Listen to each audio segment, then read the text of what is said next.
It's 5 o'clock. Dustin's in for Felicia tonight. We start tonight with this story about a man from Lafayette who now is on trial this week for the murder of his cousin's 4-year-old. Our Rich Nye was in the courtroom with his camera today as the prosecution and defense presented conflicting arguments about how the boy died. Montreal Jolly was watching 4-year-old Keandre Jolly on July 28, 2023, while the boy's mother went to a food pantry. The prosecution says Montreal abused the boy inside this Lafayette home. Keandre Jolly, a 4-year-old child, was beaten to death because he put his shoes on the wrong feet and because he peed sitting down like a girl. I was trying to get him to stop putting his shoes on. In an interview captured by police body camera at the hospital, Montreal said he made Keandre do wall sits as punishment. Montreal said the boy suddenly slumped to the ground and went into a seizure. Montreal said he put the boy in the bathtub and splashed him with water. At the hospital, a nurse suspected child abuse, and police were notified. The mom's story wasn't lining up. This child had no seizure disorder history, yet here he was completely neurologically unresponsive. We needed to know why. Keandre was flown that same day by helicopter to Riley Hospital in Indianapolis. He died 4 days later. The boy had bruising all over his body. An autopsy ruled he died from blunt force trauma to his head. I don't know what happened to this child. Montreal doesn't know what happened to this child. It's not just Montreal, and it's not just him that is the one responsible for doing anything to this child.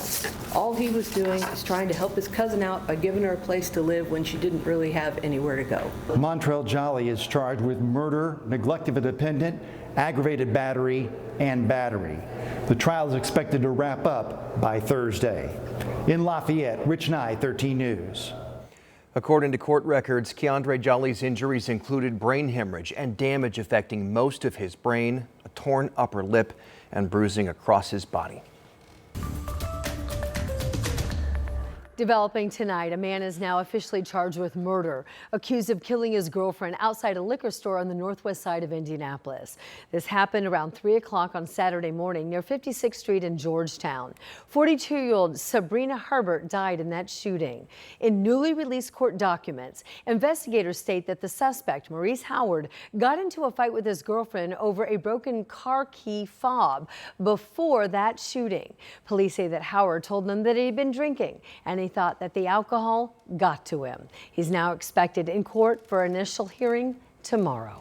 Tonight, a 21-year-old is facing a murder charge, accused of shooting and killing a man outside an Indianapolis bar. Our Ashton Hackman tonight walks us through the court documents and explain why prosecutors say that racism has a role.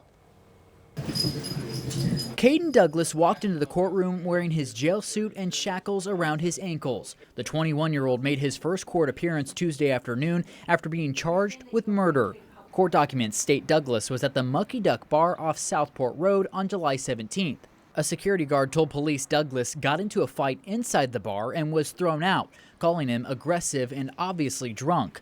A fight boiled over into the parking lot where court documents say 28-year-old Jeremy Dillingham intervened. Witnesses told police Douglas hopped into his car. Backing out of the parking lot, witnesses say he started yelling the N-word, telling Dillingham to come to the car window.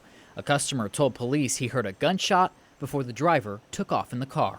Hate is still, unfortunately, a part of our community in some areas, and hate still sometimes comes out, and sometimes that hate manifests itself in violence. Ahead at 6, hear why the shooting last week wasn't the first time police were called here to the bar on Southport Road. In Indianapolis, Ashton Hackman, 13 News. Right now, Douglas is being held without bond until his trial. He's set to be back in court in September.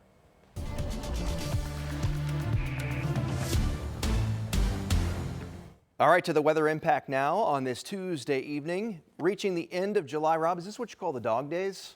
I think so, yeah. I mean, definitely getting in kind of that hottest typical pattern that you would see, hot and humid with a chance of storms. A little different today. Yeah, I was going to say a little break from the humidity today. It's been nice. And that's really been the key. It depends on where you are, though. If you're in the eastern part of the state, things feel quite nice. If you're in the western part of the state, you're starting to see the first part of that air mass that's going to impact us over the next couple days. Let's go to the numbers and show you what to expect. Temperatures right now, there's the 81. It's partially a factor of the actual air temperature. 81 for Richmond, but 87 in Terre Haute. But look at this map. This is is the one, the temperatures changing to the heat index. That's where you really start to see the impacts of the humidity. Almost feels like it's 100 in Terre Haute, feels like 82 in Richmond. And it all has to do with the humidity that's in place. There's actually a little bit of drier air that's been sneaking in to the eastern part of the, really from the Great Lakes region. This is what's brought in these lower dew points. Now, when the dew point's up around 70, that's when we get into that really humid air mass. And you can really tell when I broaden the view, look at the drier air that's in place. Feels very comfortable for summertime. But look at St. Louis, 78. Man, it doesn't get much more humid than that. That is moving our way. Won't arrive this evening. This evening looks pretty good. Temperatures are going to cool down. Still going to be a warm evening, but we do expect it to feel much more comfortable. Clear skies for tonight, low of 68. Tomorrow we go back into the low 90s. We haven't been there for a while. Temperatures have been kind of held back by some of those scattered thunderstorms, but we've got some heat alerts to talk about, and we've got 3 days where we're concerned about the possibility of heat being a concern. I'll talk about how much warmer our heat indices will go coming up. All right, Rob, thanks. We'll check back. In the meantime, tonight, an 18-year-old and juvenile are in police custody, and they are accused of shooting at each other in the middle of a neighborhood in Frankfort. Our Brandon Schaff visited that area and tells us despite a stray bullet traveling pretty far, thankfully there were no major injuries in this case. An 18-year-old faces felony weapons-related charges, and a juvenile male was also arrested. Both were taken to the Clinton County Jail. Frankfort Police Department Detective Joshua Danner said the two had prior issues before shooting at each other on Monday afternoon on Mongolia Avenue in Frankfort. There's been some conflict and some confrontations that have taken place in the past, and we just believe it possibly escalated to the point of firearms being involved in this confrontation. You can see this window taped up. This is blocks away from where the shooting happened on Monday. A bullet traveling through this window. We were able to extract the bullet from that vehicle. And we believe at this point in time it does match one of the firearm rounds that were used. April Bostic has lived in Frankfort her whole life. Her mom lives on Magnolia Avenue, and her grandmother's car was the one that had a bullet go through a window. Fortunately, they were okay. She said that it's alarming since the bullet could have gone anywhere. Yeah, I live a block away. Circle Park, where there are always children playing, is just a block away from where the shooting happened. If a bullet could come all the way down here and go through a window, it's horrifying to think about what could have happened. While the juvenile has a minor injury to his hand, Danner said that there were no major injuries to anyone else. There are so many ways that could have been so bad, and I'm just grateful that things went the way that they did. It's absolutely God protecting us. Brandon Schaff, 13 News. Yeah, clearly could have been much worse. Police are also asking anybody with video of the incident to send the footage to them. Tonight, an Elwood man is facing multiple charges of crimes against children, including 2 counts of promotion of child sex trafficking. Austin Thompson also faces charges of child exploitation and child porn. His arrest is part of a Hamilton County Metro Internet Crimes Against Children Task Force operation. That group began the investigation after they got a tip from the National Center for Missing and Exploited Children. At least 2 state lawmakers say Indiana should consider firing squads as a method of execution. Right now, lethal injection is the only way death row inmates are put to death in Indiana. That's by law.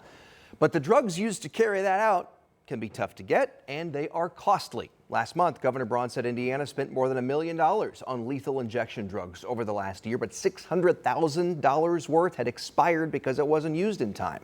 Well, State Representative Jim Lucas told our partners at the Capitol Chronicle he's looking into legislation that would allow executions by either firing squad or hanging as a cheaper alternative.